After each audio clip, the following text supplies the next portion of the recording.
Good afternoon. A wild chase through the streets of Albuquerque this morning. It started when sheriff deputies tried to pull over a car that was driving erratically and ended when they blew out its front tires and arrested the driver.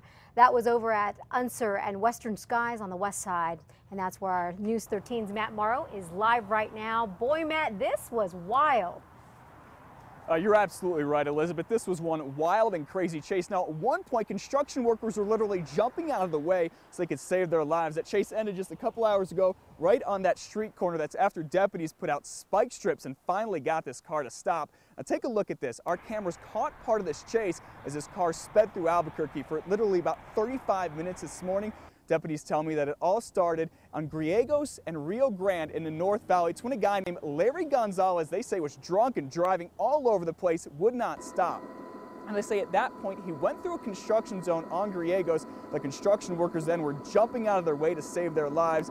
They say that Gonzalez got on I-25 when he got to 6th Street. They say he slammed into another car. Thankfully that driver's okay, but he still kept going. Then Albuquerque police put up their plane. They were able to track the chase from there so deputies could back off.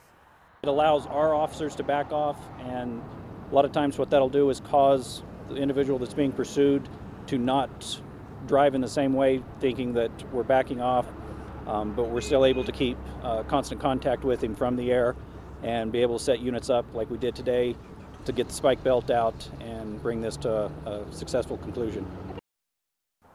Sheriff's deputies say no one was severely hurt during this chase. Again, it ended when they put out spike strips. It blew out those cars' 2 front tires. Again, that happened right over here, and deputies were able to arrest the driver. They say, again, it is Larry Gonzalez. And I did a little bit of research this afternoon, found out he does have a rap sheet. Back in 2009. He was arrested, accused of not paying fines, and just a year later, in 2010, he was arrested not just 1 or 2, but 3 charges of aggravated assault with a deadly weapon, and he is in jail as we speak. Elizabeth?